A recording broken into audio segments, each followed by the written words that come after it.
everybody, and welcome to another episode of Cressy's Ontario Landlord Series. And today we're going to do something a little bit different. I'm not bringing on a guest to talk and go back and forth with. I actually want you guys to hear what I got to hear last Wednesday, November 26th, when my broker owner, Steve Tabrizi of Remax Hallmark, shared his state of the market and went through everything that he has seen with a 5-year review, what actually happened in 2025. He breaks down where we were pre-pandemic and how we are now, talks about immigration effects, and really he just goes through everything: condos, pre-construction, all the questions that you're having right now in your mind about what state is this market in. He's going to break it down about why, what's causing it, and what we have to look forward to and how this is going to change. So enjoy. This is a longer episode than most. So, and also if you're listening to us and not watching us on YouTube, find us on YouTube and watch this one because it is a PowerPoint presentation. So just to follow along, the screens might help with this one. But thanks so much for listening, and I hope you enjoy Steve Tabrizi's State of the Market. Welcome and good morning to Remax Hallmark Live. Please welcome Steve Tabrizi. Good morning, everyone. Great to be here. Almost the end of the 2025, and I'm sure everyone is excited to understand what has happened in 2025 and what are our prediction collectively for perhaps at least minimum 2026. Okay, let's start. Let's take a look at the first. What I will try to do in the next 35 to 40 minutes to understand what really has happened in 2025 and how the market has unfolded and what are the key factors that they have impacted our market and what needs to be done in order that we come out of this sluggish market out, and hopefully we can rebound in 2026, perhaps maybe in the late part of the 2026 and early part of the 2027. So let's take a look at what happened in perhaps last 4 years. Obviously, 2021, as you recall, due to the low interest rate, it was a rapid appreciation.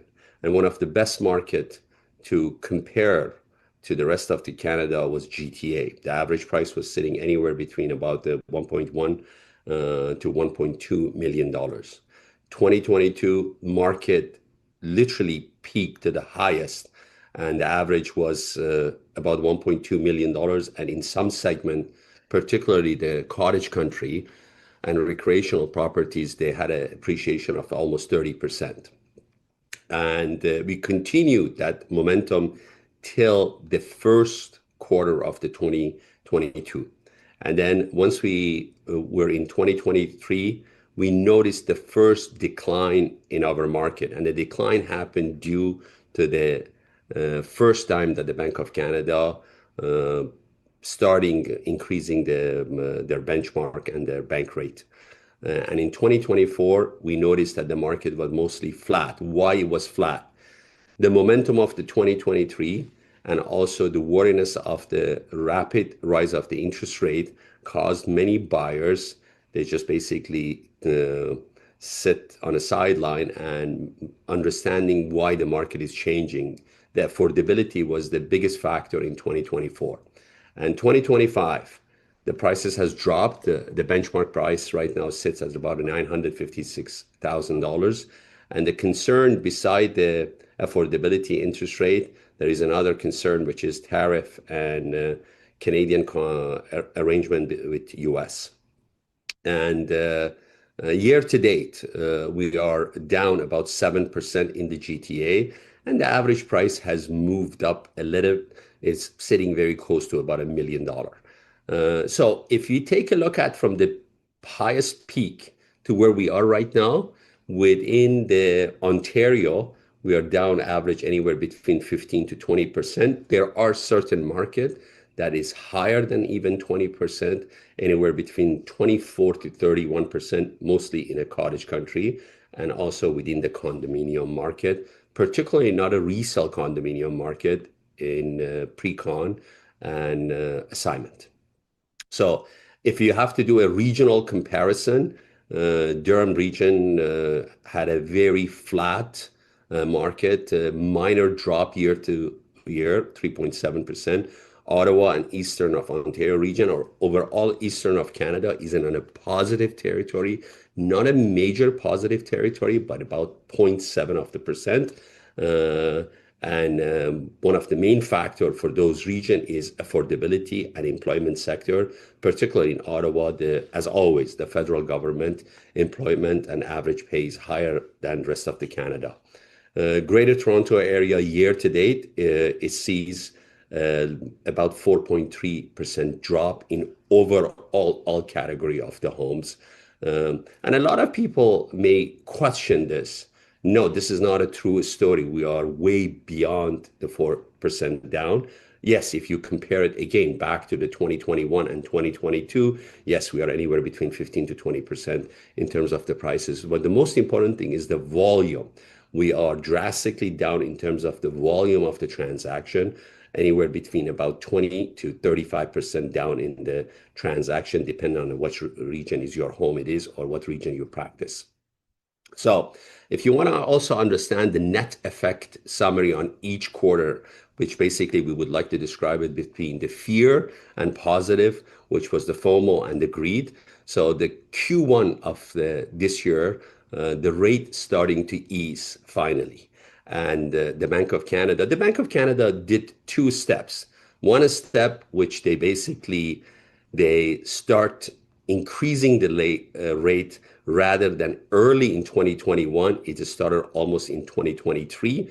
And they did the same behavior also in 2025.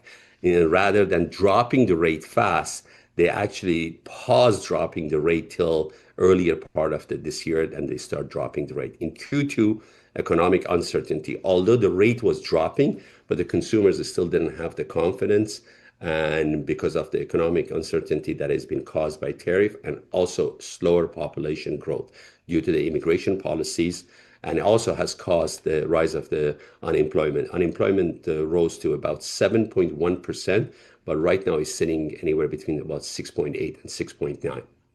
Q3, the famous phrase for Canadian economy for perhaps last 20 years, soft landing.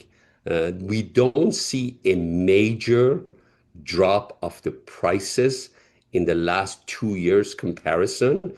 We do believe that the Canadian market really has found its bottom, not in every sector, particularly in pre-construction and the condos that they have been purchased anywhere between the 2020 and 2023. But we see the market really has found its bottom market.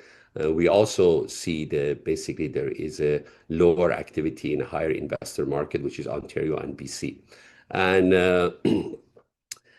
as of today, the quarter is not done.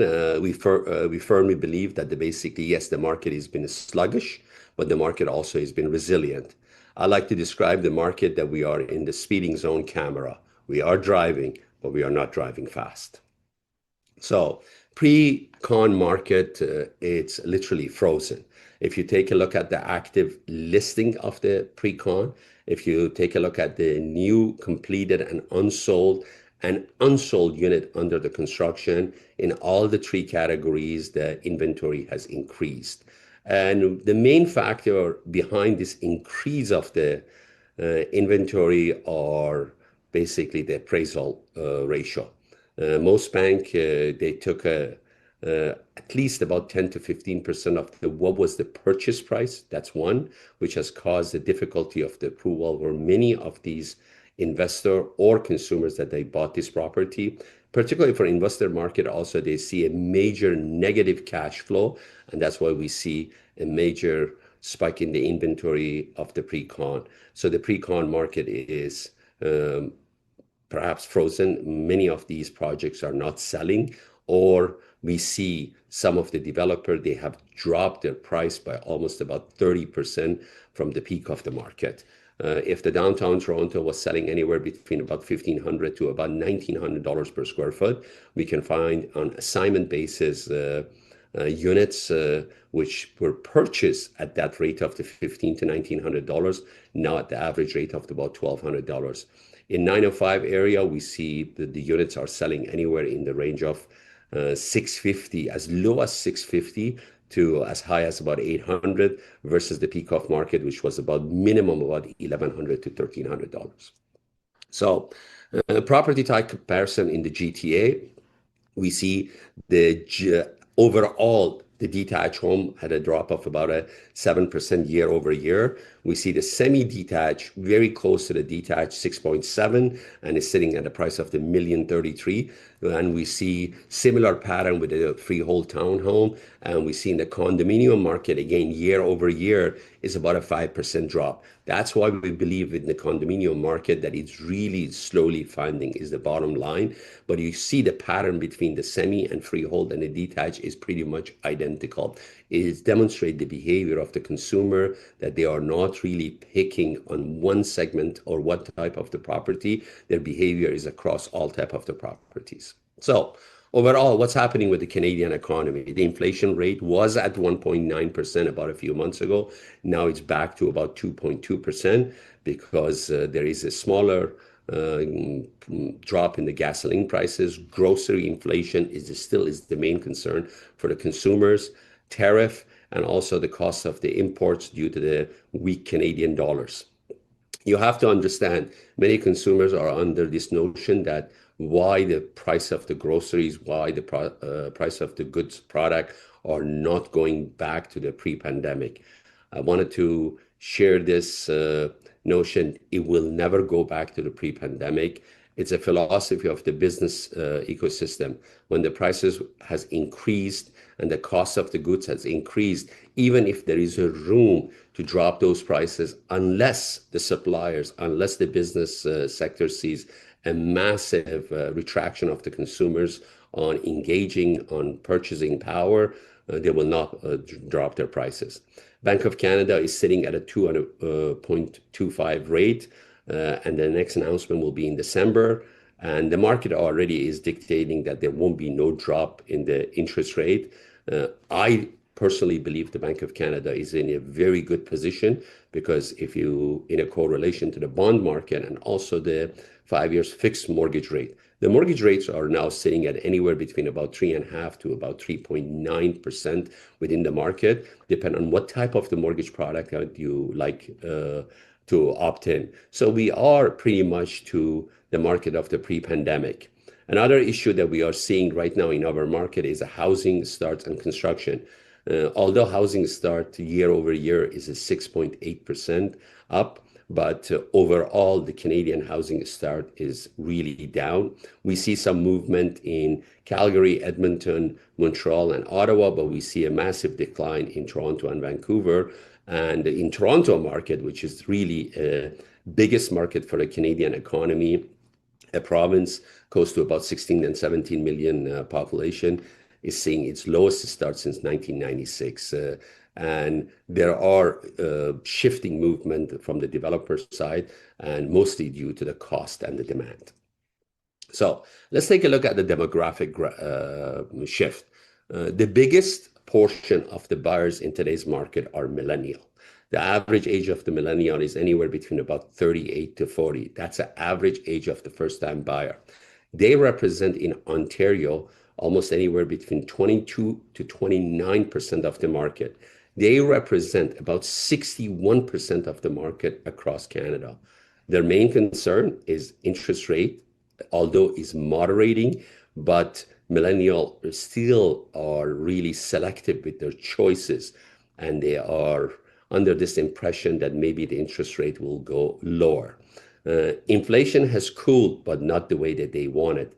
And the reason behind it is that the income level of the millennial has not kept up with the inflation and with the cost of the housing.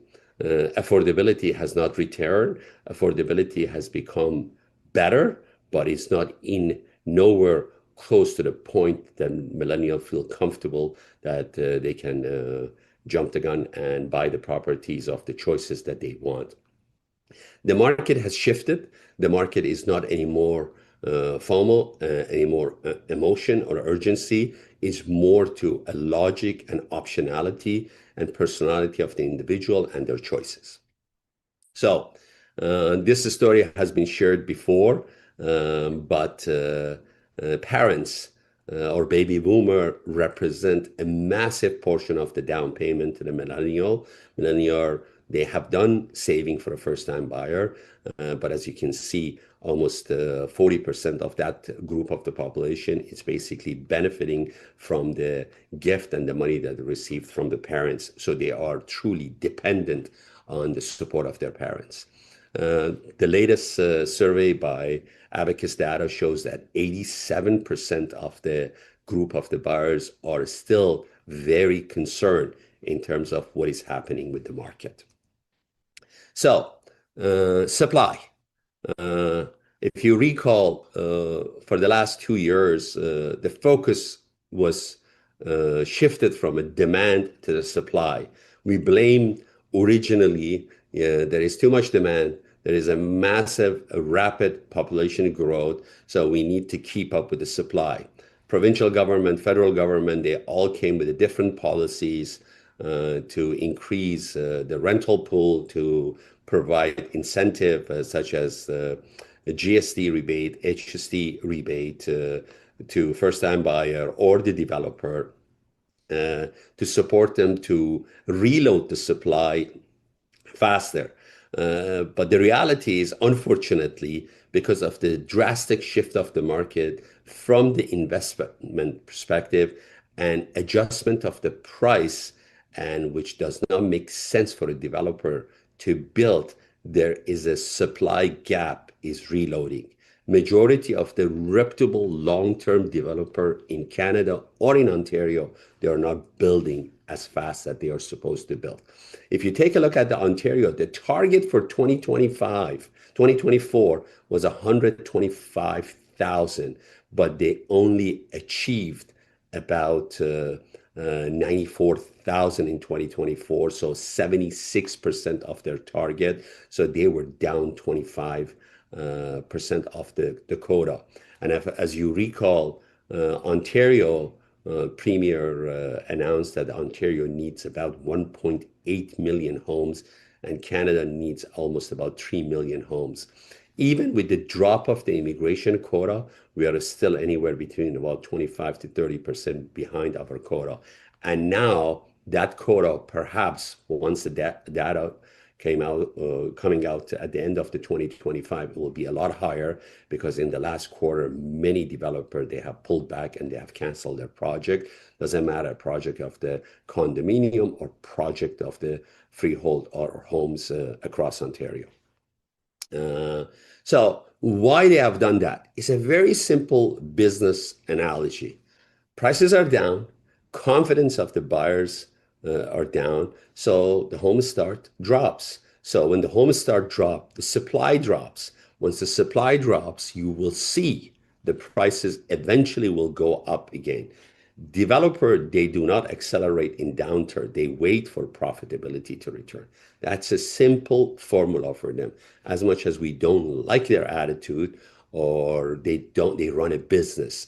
And as I said, the smart developer, the developer that they have a solid cash flow and solid backbone, that they can wait the next perhaps 6 to 18 months. They will watch the market and they will see where the market can find its price per floor plus profitability.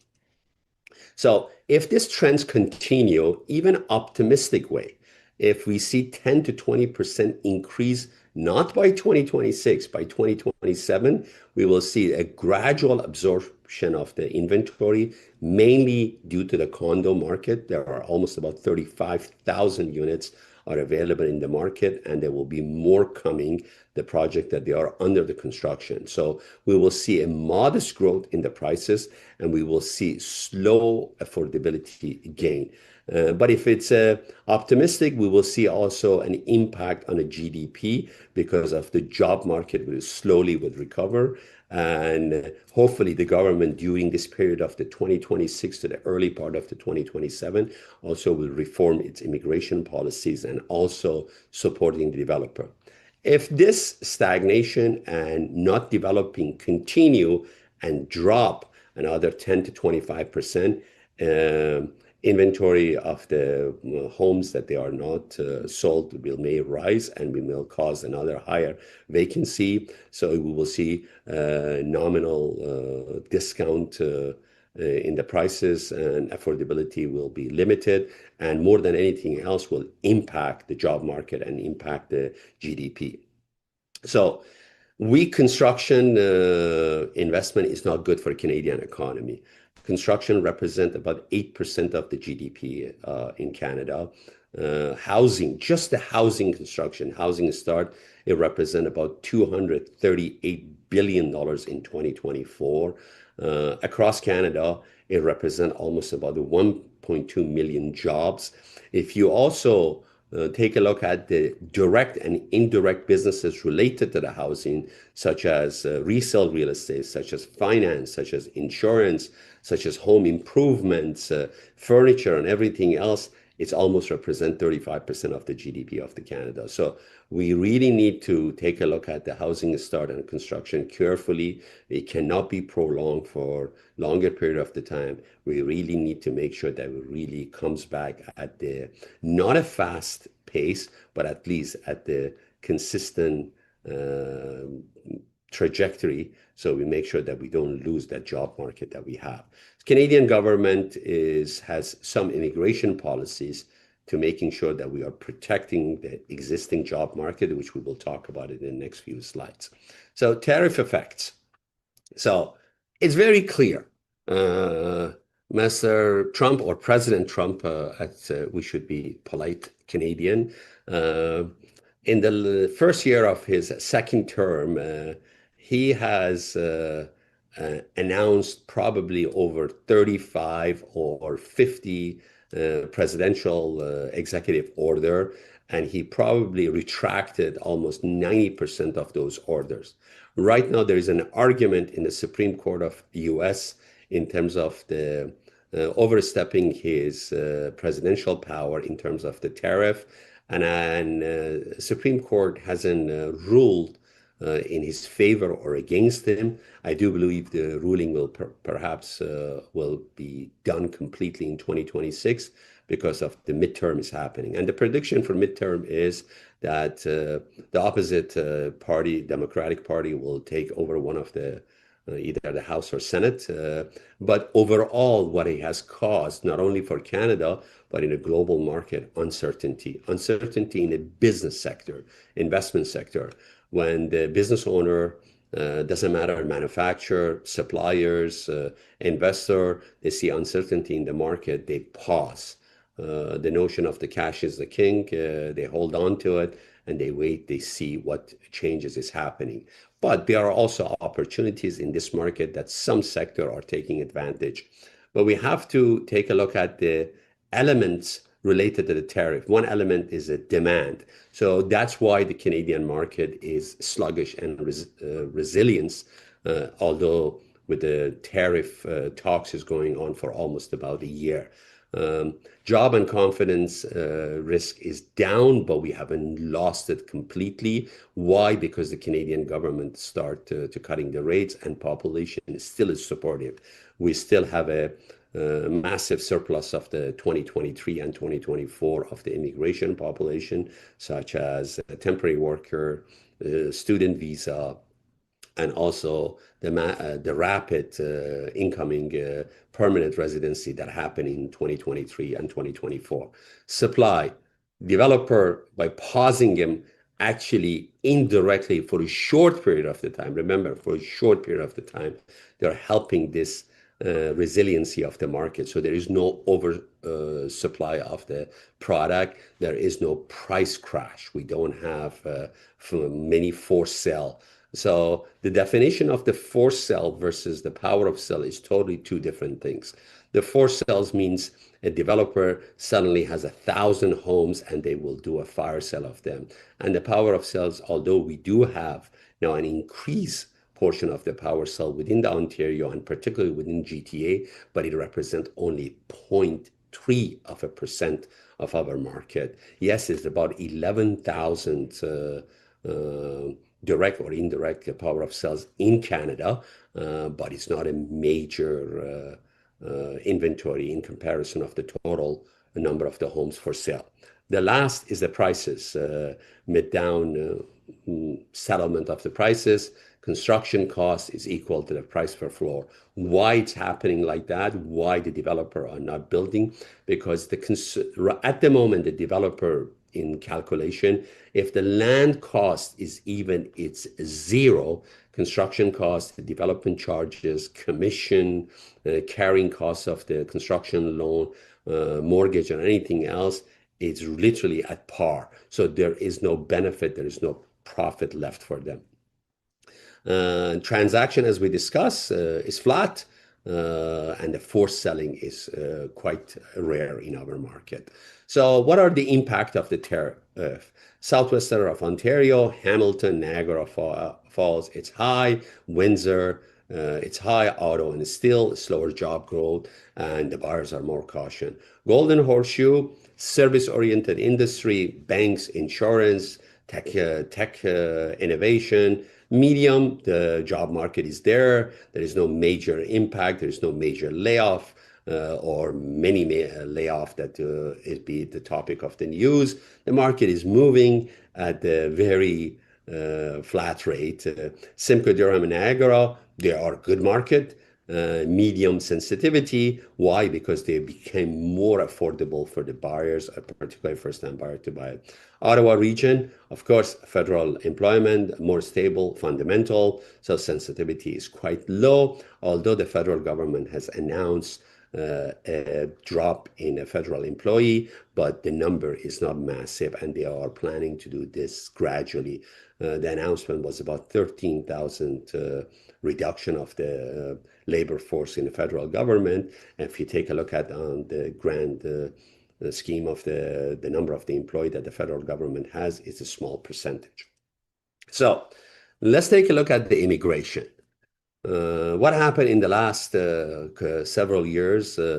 Canadian really view the immigration in a negative way, that they believe that we are facing this affordability issue, high prices because of massive inbound of the immigrants, temporary worker, student visa, and the policies, they were wrong.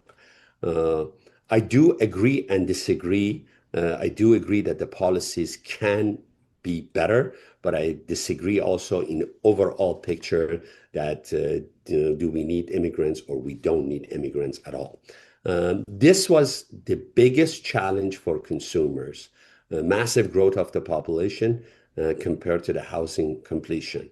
As you can see, the correlation does not match. Literally 1/3 is in housing completion, and the growth of the population was almost 3 times. This is a bad policy. This is a policy that basically should be referred at how Canadian government should be able to integrate new immigrants, permanent residency into the country. One part of the integration is housing. If we be able to have a proper policies, could be in the rental pool, could be in the ownership pool, so the integration gets done faster and better, and it will be overall not a burden on the society and the services that the provincial and federal government provide. For the first time, government in their budget, they had an announcement called immigration management in a direct correlation of the housing capacity decision. So it's never been mentioned, but now they are for the first time acknowledging that they indirectly cause inflated demand. How they are now dealing with this issue. So they are reducing the immigration for the next 3 years by about 400,000 new comers, basically a 45 to 46% reduction. So we are going from the increase of almost about 750,000 new permanent residents.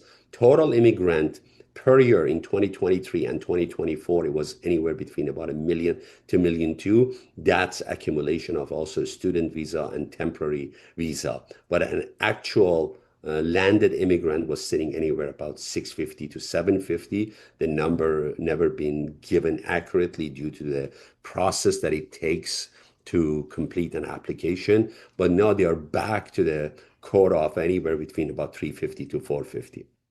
So national housing gap expected to shrink by 534,000 units, basically 658,000 units remain unmet on an annual basis. So developers are not building, even though we are reducing the immigration policies, we are still in the negative territory in terms of the matching the quota. Permanent residency is going to be less than 1% of the population. It was a 2% almost, now is less than a 1% of the population. But even with the less than a 1% of the population, Canada is the leading country in the G7 country in terms of bringing that amount of the immigrant to the country. Temporary residence is not abandoned completely because we need the temporary workers. We need support of our universities with the foreign student. It's dropped by about, is reduced to 5% of the total population. So if you take a look at the effect that is going to have this limitation short term, everybody's happy. Everybody says ease of pressure on the services and housing. Everybody feels that like a relief, but in the medium term, fewer workers, less GDP growth, and as you know, Canada aging population needs immigrants, and a skilled trade shortage will continue. Average age of the construction worker, direct relationship to our industry, is about 63 years old. And most of them, they are not retiring because it's a good pay sector and there is hardly any replacement. It's coming. Those are the areas that the government, hopefully, under the new Carney's plan, will continue and focus on bringing the skilled worker, the worker that we need into the country. Long-term plan, if we continue this trajectory, fewer taxpayers to fund the pension and services, and aging population crisis intensified. There is an argument here by federal government, which is very interesting argument, is an argument of the AI. Do we need an increase of the population by the rate of the 1%, or maybe we need at the lower rate? Because there is an argument that some of the lower level skill work can be replaced by AI. This is something that no one really knows how the AI will evolve. I firmly believe, yes, AI will impact the employment sector, particularly the non-niche market of the employment sector, and the sector that they basically, maybe they do more basic or job that the AI can replace them, but cannot replace them 100%, because we need still human interaction and human element to control the process of the productivity. So let's take a look at also the government policies and global opportunities. What happened to our immigration? What happened to policies that the government in the last 9 years, the previous Liberal government, they sadly, I have to say, they created a chaos for our market, and more than our market, for Canada. Are they better policies in Canada or worse policies, or are better opportunities somewhere else? So economic cash flow, when people who are directly or indirectly operate within the real estate business, the impact level has been very high. So negative monthly cash flow, people are saying, do I want to go to Canada? Do I want to invest in the real estate market? Do I want to expand on the opportunities the hedge fund companies, big companies get involved in the perhaps more investment housing, on adding more housing rental communities to the pool? They are all looking at the economic factor and also the cash flow and taxation in Canada. Tax policies are quite high. Layered taxes. Yes, we blame foreign buyers, we blame foreign investor for a Canadian market, that they caused the spike of the prices.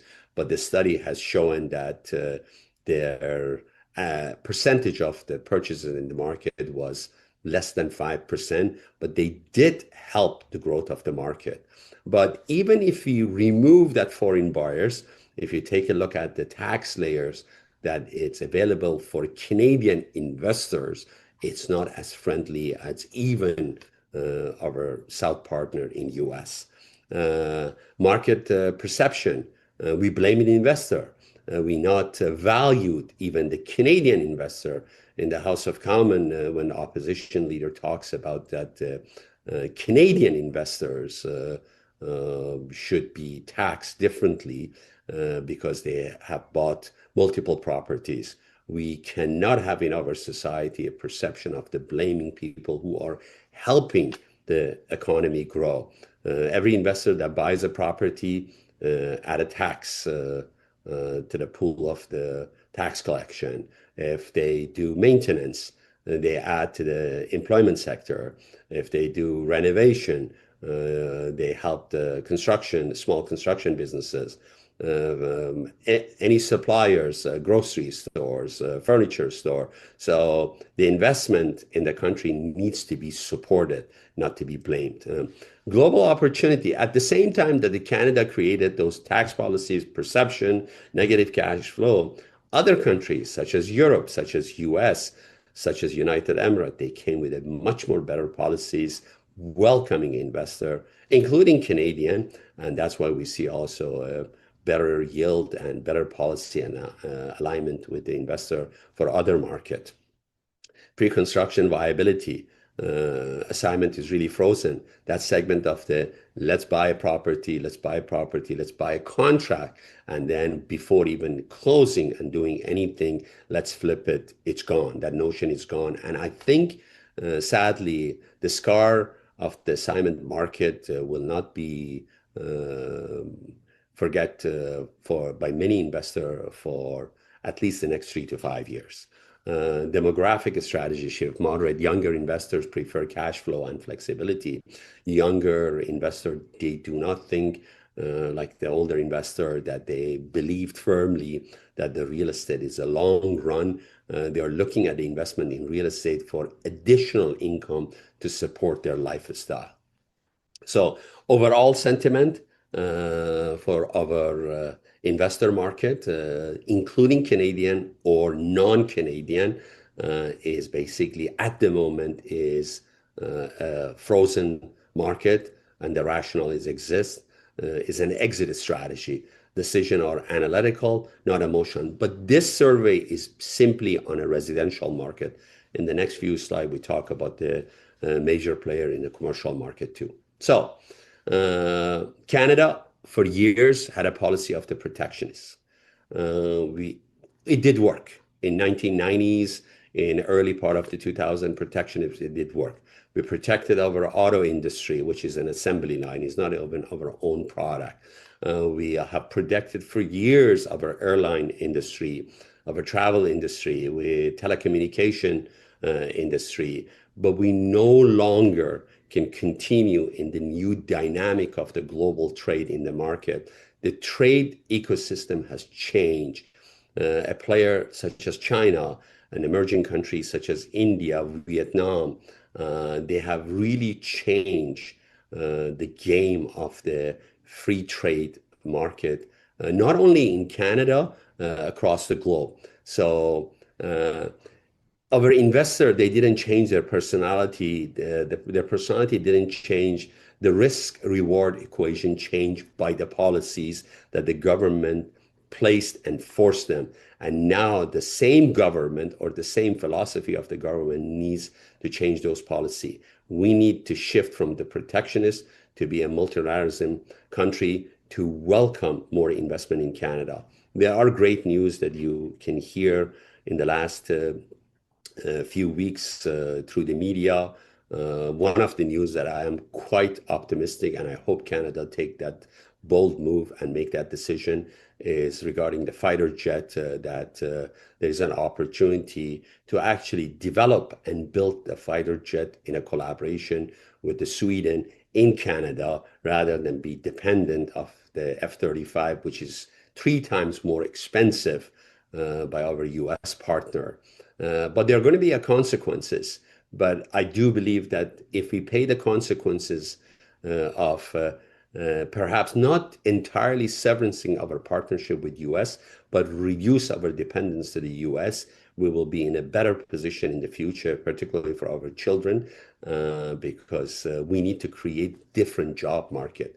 We don't need to protect the auto industry the way we are protecting the auto industry. Canada is one of the leading G7 country creating car parts.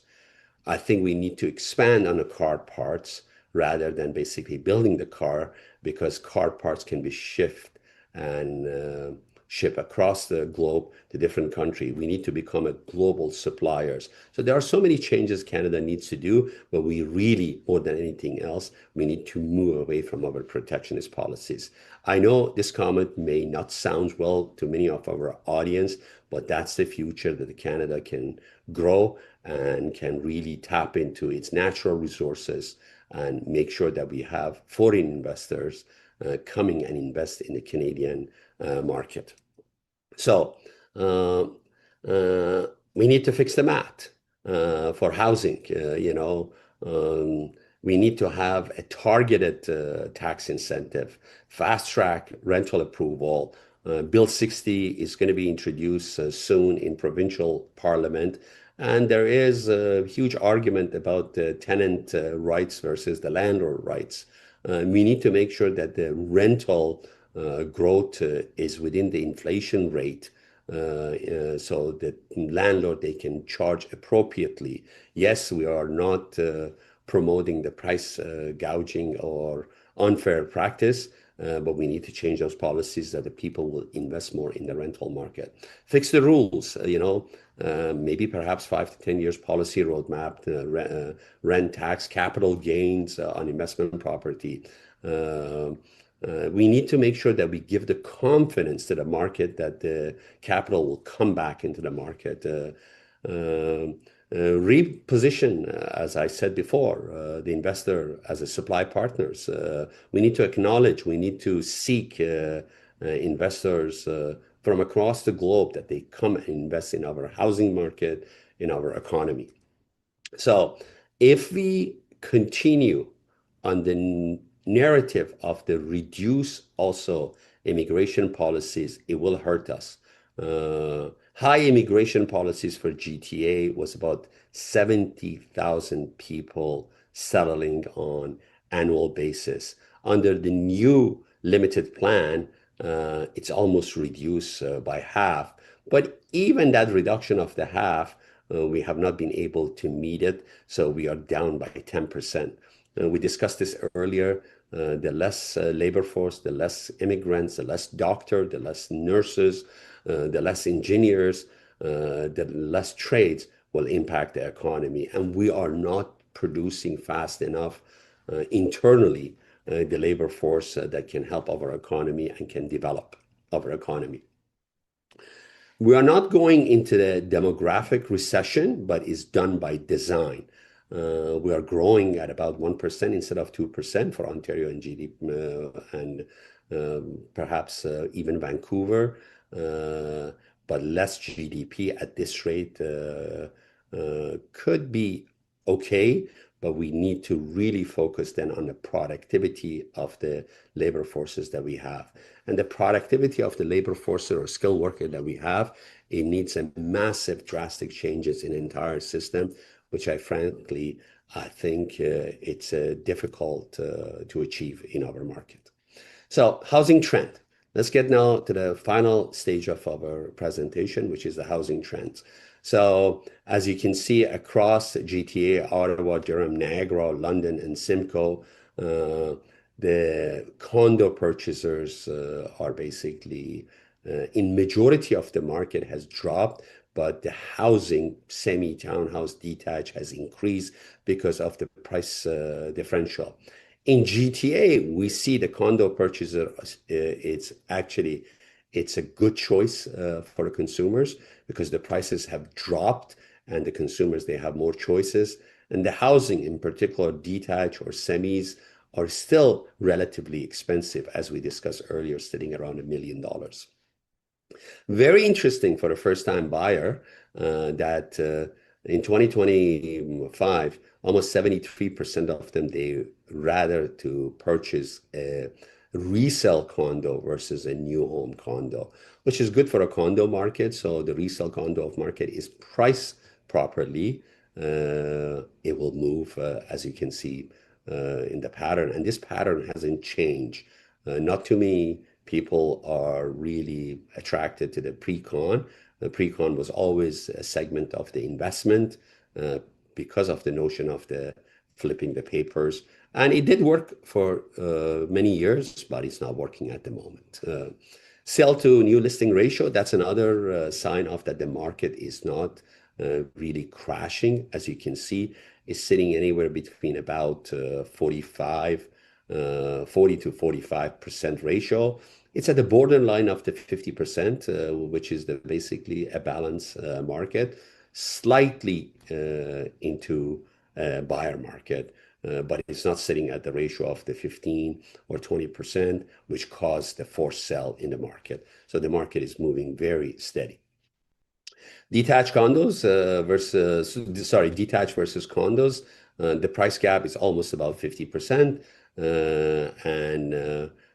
which now it gives an opportunity to both market move on the same parallel level, depend where you are. As you can see, for example, in the Durham market, the condo market is relatively represent in the range of about 475 to 500, and a detached is sitting at 850. Obviously, the detached market is moving in a better, similar pattern that we see in the York region. In Ontario, if you want to take a look at the overall market, or in the GTA housing market, you want to take a look at it, the red area map represent the average price of anywhere between $1 million to $3.5 million area, and the blue area is anywhere from about $700,000 to $1 million. So the market is soft, not distress. Investor, they have retreated. Condo market for sure is under stress. And a secondary market, such as Durham, such as Simcoe, such as Hamilton, Niagara, Burlington, are holding better. Construction overall is down, so we will have a supply issue, perhaps in very near future. And the near future is not the next few months. It will be showing its issues in 2027. So let's take a look at large cosmopolitan city across the country. Montreal market is in a positive territory, +6, +9% year over year. Sellers are becoming very cautious in the last few weeks, and sales to listing ratio is at 60%. So speculation risk in the Montreal market is low. Toronto market is sitting literally at the million. Depend on the which area of the GTA. Prices are down year to year, anywhere between 4 to 7%. The market is flat, balanced to soft as we talk about it. Sell to listing ratio is 50%, and the cash flow is definitely negative, and the speculation risk is above the moderate, is quite high. And in our Vancouver, is the average price is about $1,150,000, flat to sluggish, and the market is balanced. The ratio is 50 to 55%, and the speculation risk is quite high because the Vancouver market has been always a market that has a high tendency to the investor market. Ottawa market overall metrics, it's great market. We see anywhere between 0.3 to 0.7% increase, depending on the segment. Very modest growth. And a single family, look at the townhouses, has almost 7% increase, and condo apartment is 0.1, so relatively flat. Interestingly, the number of the unit over year is up by 3.3%, and also the volume is about 6.5% up in the Ottawa market. Simcoe market, it's unfortunately down. The down is not because there was a different impact in that market. Simcoe market was one of the market that had a massive growth between 2021 to late 2023, suddenly prices jump almost about 35 to 40%. So it's finding its own momentum of the original prices. So all type of properties overall, that's the number you should look. All type of properties are down by 5.2%. Semi-detached got the biggest hit because if you take a look at the semi-detached versus the detached, so the average consumers, they prefer to tackle now with the lower interest rate, the detached market. There are a modest decline in townhomes. There's not much relevant information on townhomes. Condo townhouses, we don't have that much data, but the average price is sitting at $614,000, and the condo market is down by 15%. The condo market across the province is down because of the news that is coming out of the Toronto market. Peterborough and Quarter metrics, single family detached is actually up in both territory. Townhouses are literally flat, I would say, and condo market again is down. And Cottage and Waterfront got the biggest hit because the big variability due to the affordability. And again, similar to the Simcoe market, they had a massive growth. Luxury market, we added this segment this year due to the fact that you should be aware that RE/MAX represent the highest percentage of the luxury market, not only in Ontario, in Canada. But luxury market is a different segment. It's the 2 million and plus. You see a movement of the 2 to 4%, no major changes. And you got to understand the luxury market is typically controlled by the individual that they are in the higher income bracket or the families of higher income bracket. Ultra luxury market, we see very small movement because the number of the transaction is very limited. Moved from a 0 transaction to 5 properties which exchange hand. Luxury condo market is down 5 to 8%. But again, not everybody, there is no high inventory of the luxury condo market because those are usually the condos market that they are over 2,000 square feet. Lifestyle and cottages, again, are down. Very similar to the fact that we look at the Peterborough market. So Muskoka, Lake Joe, and all the fancy area of the cottage market with the beautiful lakes or waterfronts, they are down. So what to expect? So this is the prediction that we're going to, actually this year, we're going to do 2 years roughly prediction for you. RE/MAX Hallmark team proudly has predicted the last 10, 12 years market, and in 90% of the cases, our market prediction has been solid and based on fact and the data that we collect on quarterly basis. So now the last quarter and up to the Q2 of the 2026 is a hesitation, is wait and verify. Hopefully by Q2 of the 2026, the tariff agreement will be ratified. January of the 2026 is a sunset clause for NAFTA or Canada, Mexico, US agreement because it was a 10 years sunset clause. And I think what the federal government is doing by having multiple multilateralism contract with the different countries, hopefully this contract with Sweden, the latest trip of the Prime Minister to Middle East, over $60 billion of the UAE investment in Canada, in AI, in natural resources. All of this will cause basically a momentum between the discussion between US and Canada and America. And they realize that we have the opportunity to grow independently. And hopefully we will have that contract. That's why that wait and verify will happen. Some people also, they are still hoping that maybe the Bank of Canada will reduce the interest rate, which I don't think so. From mid-2026, you will see small uptick, confidence, liquidity return. The Canadian investor, they have not left the country. They are still here, but they're just waiting for that moment. And because of the low inventory of the supply, we are very confident that in 2027, to 2028, you will see a new start. Is this new start going to be a new start of the 2021, 2022? Absolutely not. Our market has reset it. Our market, the title of this presentation was Market Reset. It's found its a new equilibrium, new pricing, which is a fair pricing of the market. And frankly, for professional practitioner of the Remax Hallmark, that they are full-time in this business, this is the market that we want to be there.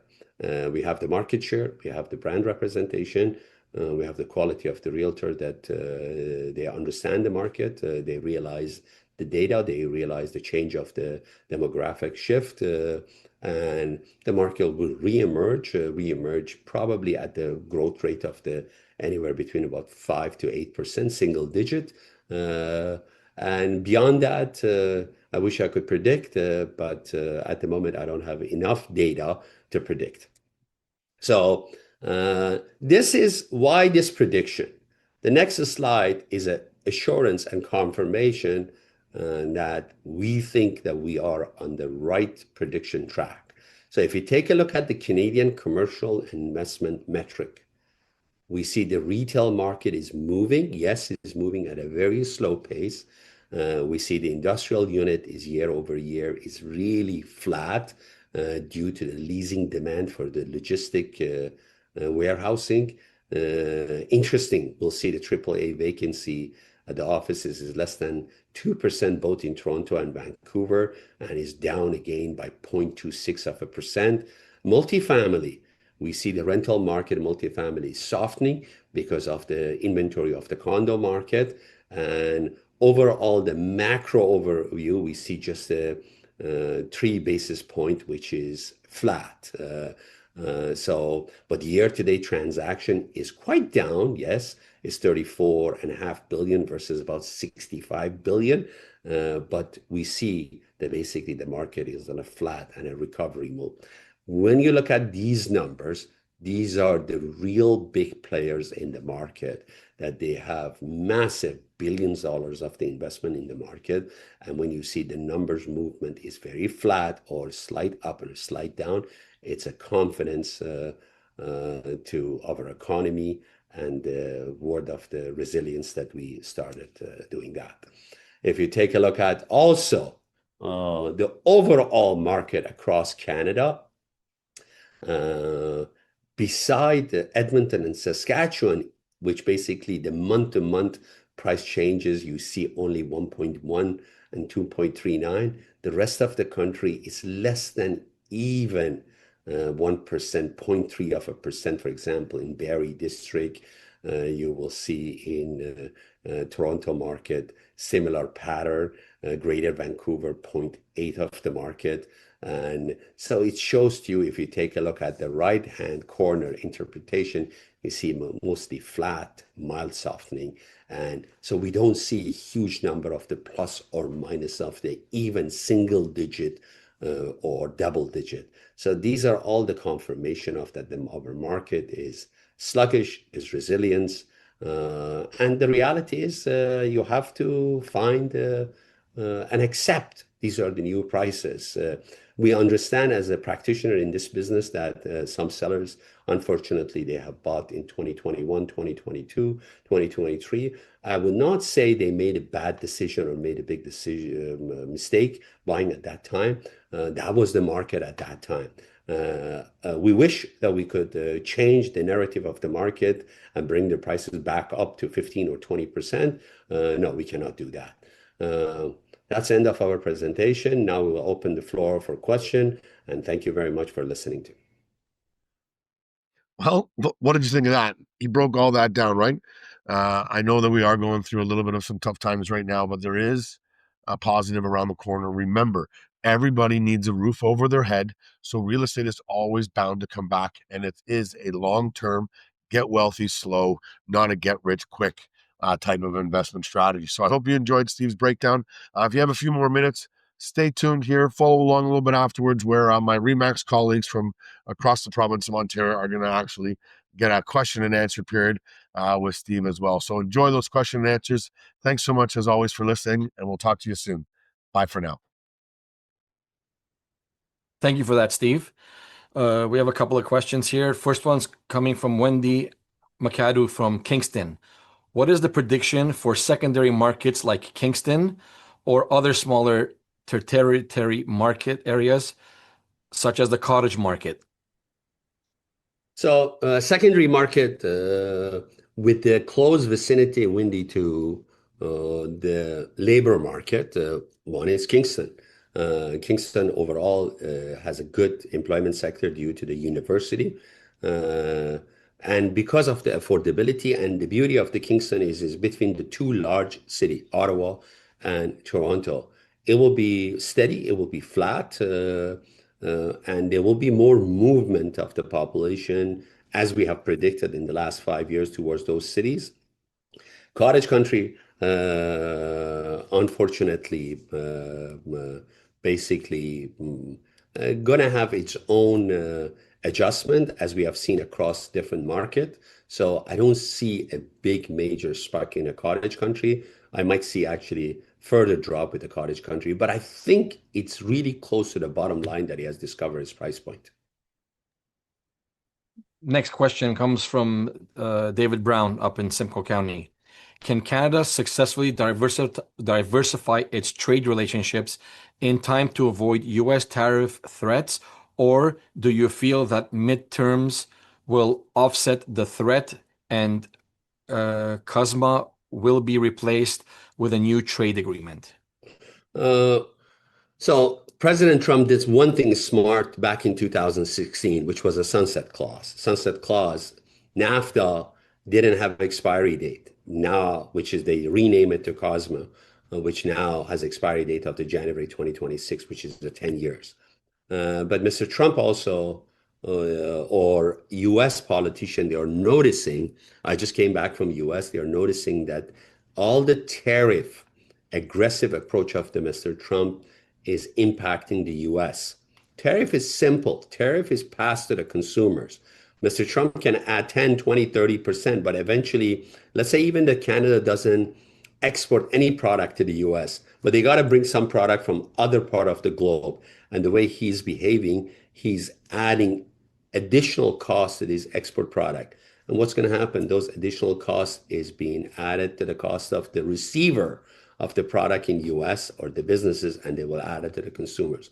We have seen it now in US that the real estate market is really moderated. The real estate market is in some part of the US, such as Florida, it's literally the inventory is increasing drastically.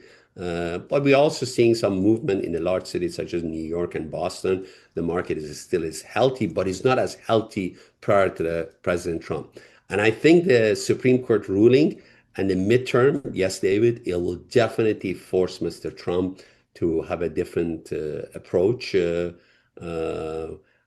How fast? I think what federal government, Canadian federal government is doing by all these talks with the different global partner is really sending a message to US. As an example, do you want to lose 80 F-35 contract with Canada? Because Canada right now is ready to sign a contract with Sweden in creating 10,000 jobs. And those fighter jet will cost us 1/8 of what is F-35 is really costing us. So I think the federal government approach is a smart. Yes, I know the consumers, also the average Joe public, they are really frustrated because there were promises that we will have an NAFTA agreement by July. But unfortunately, we're dealing with an individual that really is not stable, which is called Mr. Trump. Next question comes from Bob Bellamy up in Simcoe County as well. Actually, Simcoe or Peterborough, I'm not sure. Sorry. Simcoe. It says, Steve, would you expect the market to recover slowly in 2027, 2029, similar to 1993 and the 1996 market? Yeah, exactly, Bob. You nailed it. So the market right now, as I said at the beginning of the presentation, we are in a speeding zone camera. We are moving steady, which is nice, which is nice. We are not going down. But the difference is in 90s, we were going down from 1992 all the way to 1997. And in 97, we actually end up having what we have right now, steady, flat market. I see small uptick, Bob, in 2026. And then in 2027, further uptick.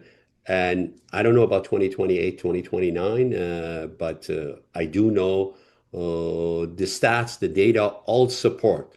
We don't have enough housing, even if we are bringing 350,000 newcomers to the country. So the market, no matter what, it will have a rebound. What speed of the rebound, no one can predict. Okay, the next one comes from Dave Moore. Have you looked at what might happen with new supply of commercial properties outside of the office space?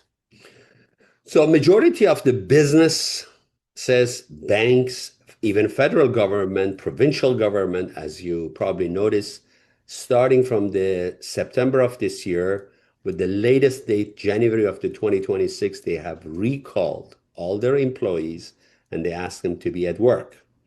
Some of the provincial or the city work official, they have now realized during the COVID, they have hired so many people because of the virtual services. Now they don't have enough space to house those employees. As a matter of the fact, I know one details information with the city of the Vaughan. They have decided instead of expanding rapidly their square footage, they create a hybrid model. 3 days work at the office, 2 days from home. And I do believe the hybrid model will be the virtual model that everybody was thinking that, yes, the virtual model is going to be basically the future. It's not going to be the future. The hybrid model is the future.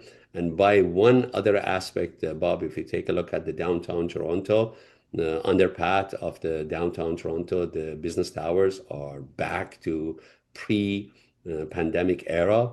And I do also believe that many businesses, small and medium-sized businesses, not large corporation, are moving their operation to areas such as Barrie, Durham, and a smaller city.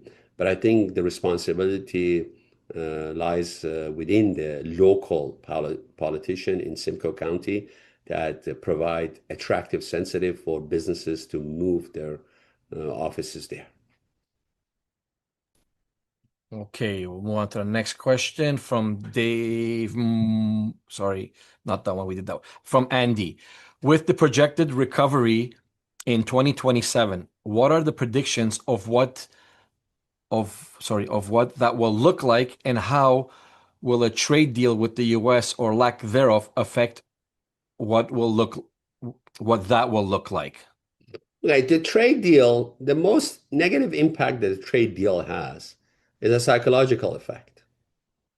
When you wake up as a business owner or as a company owner, small, medium, large size, you don't know, and particularly the suppliers, the manufacturer, when you don't know the outcome of the trade or tariff, you don't invest, you don't expand. And and then it goes down the chain, get to the average Joe consumers. If they are worried about their jobs, they are not going to move up. They may actually go move down, or they may not refinance because they wanted to do an investment in their backyard. So we need to really understand that tariff has had its massive psychological effect on people. If you are banking on rebound of the market, oh, interest going to go lower, guaranteed. Interest, we'd be lucky. We'd be really lucky due to a drastic market shift negatively if the Bank of Canada go back to 2 or below 2%, which I doubt it. It will not going to happen because it's also, that means the explanation of what's happening in the US. The US market right now is suffering from the high interest rate. The consumers are demanding the drop of the interest rate because the inflation rate is high in US. So that's the most important. And then what would be the impact on a real estate market? Is it going to be right away everybody jumping into the market and start buying and we have FOMO and frenzy of the market? No. As I said to you, the condo market has left the biggest scar in the mind of the investor. Doesn't matter. Rookie investor that buys one condo or pro investor that buys 5 condo or somebody that buys maybe half a floor. Uh, they are looking at the cash flow.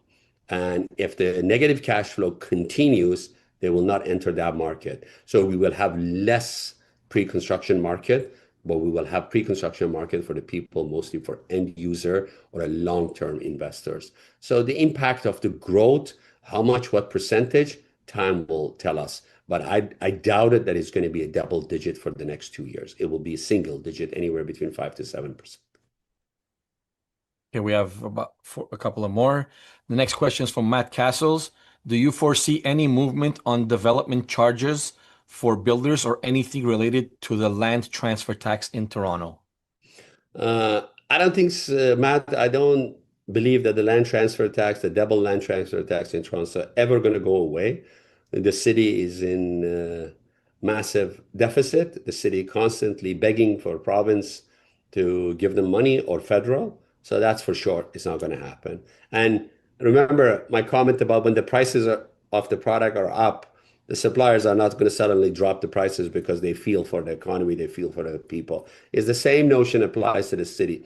It's an average of about $400 million income for the city of Toronto. So they're not going to drop that.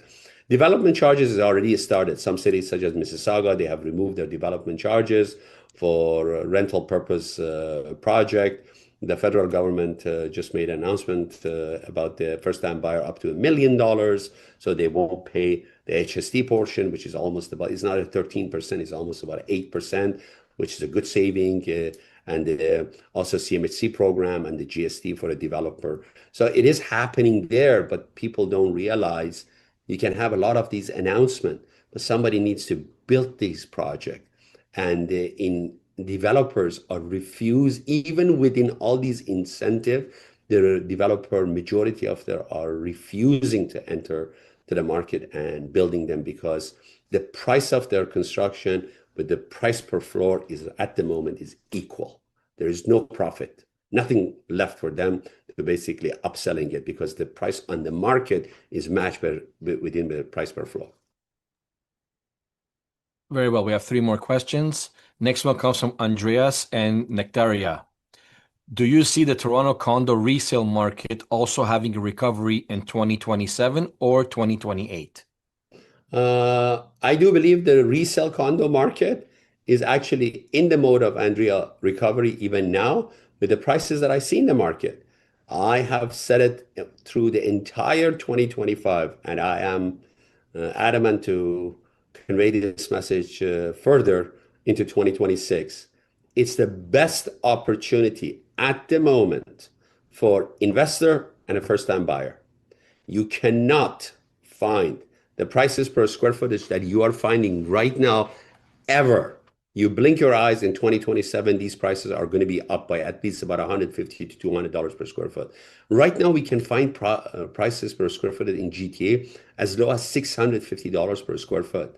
With the parking and with the locker, we can find the project with new project ready to close, no occupancy period at that price ranges. So the real estate market for condo resale, if you price it right, it will sell.